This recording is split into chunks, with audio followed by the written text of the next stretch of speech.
Assalamualaikum warahmatullahi wabarakatuh. Sampurasun kawan-kawan Bobotoh semua. Semoga dalam keadaan sehat walafiat. Malam ini Persib akan menghadapi PSIS Semarang kan hari Minggu. Pasti sebagian besar pasti Bobotoh pada yang ada di rumah pasti tentunya akan menonton Persib. Baik itu keadaan Persib saat ini sangat mengkhawatirkan dengan beratnya absen para pemain utama dan kondisi juga tim kurang nggak stabil sehingga sangat sulit untuk menang. Tapi oke, nggak apa-apa teman-teman. Jadi ya Bobotoh itu ya kalah menang tetap didukung. Yang hanya mendukung menang saja ketika kalah itu puncak dan mencaci maki, yaitu Bobotoh itu hanya kalian aja kardus Persib Bandung. Kadang-kadang juga kalau Persib itu kalah, kadang-kadang saya sebagai cinta Persib suka satu minggu gitu gak bisa masih kepikiran terus. Nah baik, pada video kali ini kita mencoba untuk meraba-raba ya teman-teman semua, meraba-raba strategi apa yang akan digunakan oleh Bojan Hodak dan susunan pemain siapa saja yang akan dimainkan. Kita memprediksi ya, ataupun saya akan memprediksi kayak gimana nih kira-kira Hodak untuk menginisiasi untuk bisa meraih poin, baik itu imbang ataupun menang, syukur-syukur bisa menang ya. Karena kita untuk statistik kita punya statistik yang sangat bagus ketika menghadapi PSIS. Teman-teman semua, pasti Bojan Hodak agak bingung ketika banyak pemain yang absen ya. Jadi kita lihat aja ya. Nah, kita dari formasi pertama teman-teman semua, kita sejauh ini Bojan Hodak selalu menggunakan formasi 4 dengan 4 back. Setelah Persib nggak sama Luis Milla, skema 3 back yang udah ditinggalkan dan beralih ke 4 back. Nah untuk back tengah dan pasti ini akan diisi oleh siapa? Oh iya, formasinya tuh pasti 4-3-3 karena ya, ini formasi yang sangat ideal, artinya dalam bertahan ataupun menyerang juga sangat baik ya. 4-3-3. Nah di posisi back tengah ataupun di posisi kiper dulu ya, saya melihat di posisi kiper mungkin ini akan diisi oleh Teja Paku Alam karena tiga kali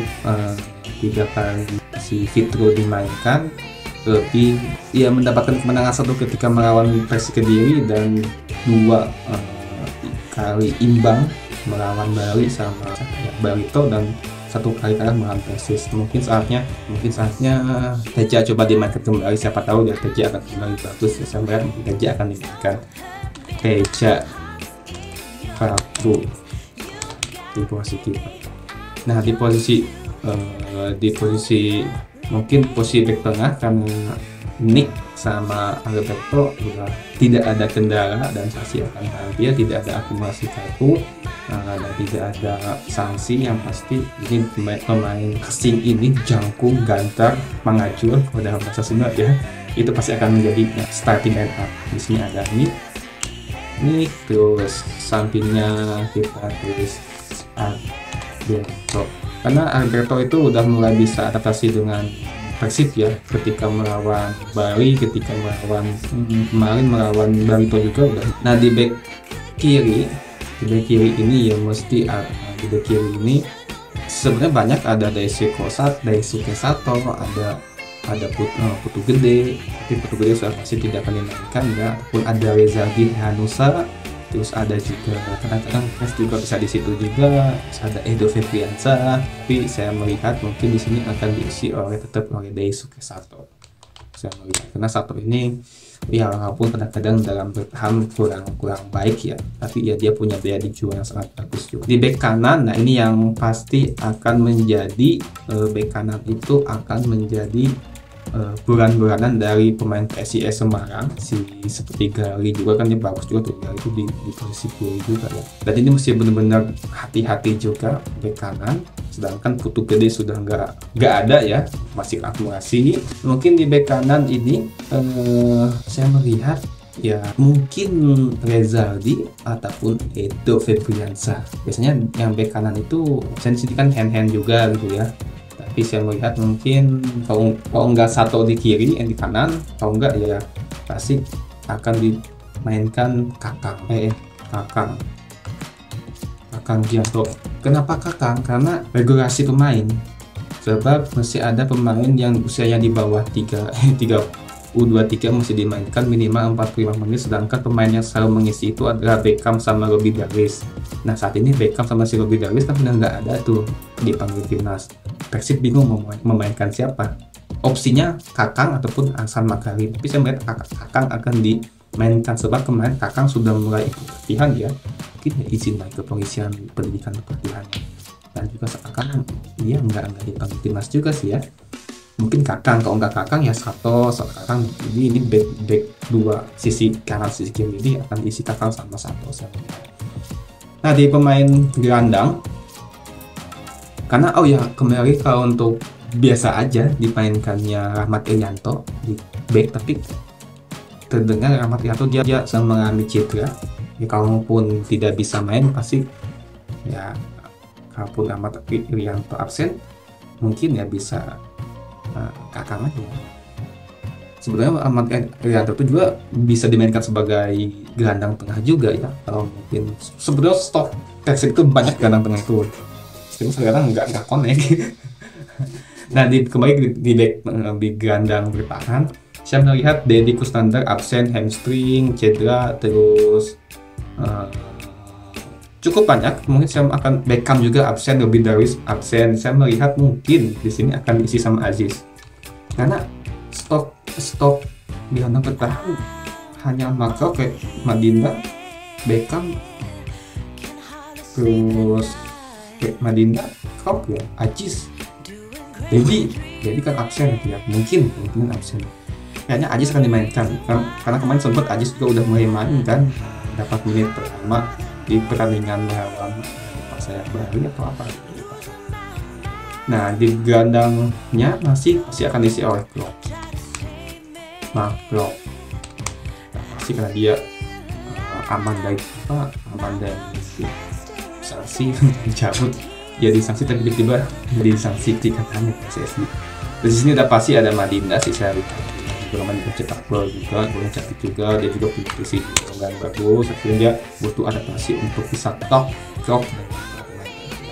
Madinda, Krop, Aziz akan mengisi pada posisi tengah. Nah di sini di posisi 3 ke depan di sayap kiri biasanya di sini diisi oleh si Ciro Artes ya, tapi dia masih absen. Mungkin akan diisi oleh Rian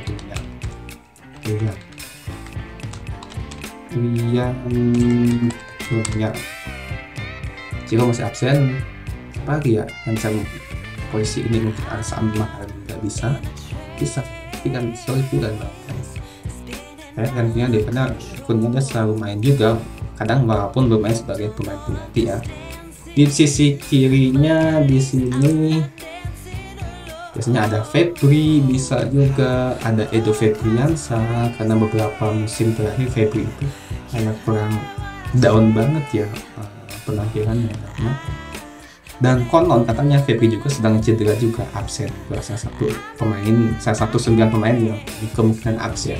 Di sini mungkin ada opsinya Edo Febriansa, karena Edo Febriansa dalam hal menyerang itu sangat lanjut, dan dia sering dijadikan sebagai pemain sayap juga ya ketika main di Persib, walaupun ketika main di Rans Nusantara ataupun di Persik Kediri sebagai back kiri juga. Di penyerang utama kita berharap David da Silva bisa main, berharap banget, walaupun dia sedang mandul baru cetak 2 gol, tapi peran dia sangat luar biasa, dia dapat memecah konsentrasi dari pemain lawan, terutama para pemain PSIS Semarang. Hanya saja dia emang kurang beruntung aja ketika dia dapat peluang selalu digagalkan baik itu yang sedikit menipis ataupun kena blok seorang kita. Hanya butuh waktu lagi. Mudah-mudahan bisa main sih di sini David da Silva. Kalaupun nggak bisa, mungkin bisa memainkan Ezra Amalia, karena Ezra itu sebetulnya dia berposisi sebagai striker tunggal. Sebetulnya ya, karena dia dijadikan sebagai pemain nomor 9 di belakang striker tunggal juga, karena Ezra itu mempunyai umpan juga bagus, shooting juga bagus, dan dia bisa kurang cepat mungkin. Nah ini mungkin teman-teman semua ya, kalau kita lihat ya dengan formasi 4-3-3 ini mungkin salah satu formasi yang sangat ideal untuk Persib Bandung nanti ketika melawan PSIS Semarang. Ya di sini saya sih berharap di sini Teja apapun dimainkan bisa betul menjaga clean sheet dari serangan-serangan PSIS Semarang, dan duetnya Nick sama Alberto bisa betul kokoh ya. Mungkin ya kita Persib mesti bisa ini Pak, mesti bisa betul-betul fighting gitu, karena statistik kita juga ketika melawan PSIS Semarang oke juga Persib gitu. Kalaupun supaya nanti Bojan Hodak deadlock dengan formasi ini, ya mungkin bisa hanya sebatas penyegaran juga, bisa memainkan mungkin depan pemain yang muda itu ya, ataupun Hasan Makarim, ataupun ya Febri juga mungkin bisa memungkinkan untuk tim. Formasi yang menurut saya sangat ideal untuk digunakan. Dan nanti malam itu akan main jam 18.30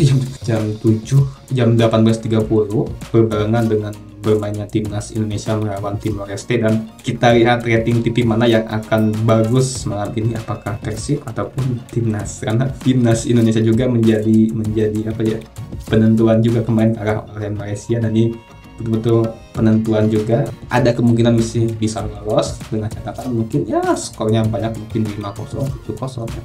Tapi kita bingung tahu ya, kita lihat nanti. Terima kasih teman-teman semua, Sampurasun Sadayana, mudah-mudahan ya kita diskusikan di kolom komentar. Salam sepak bola.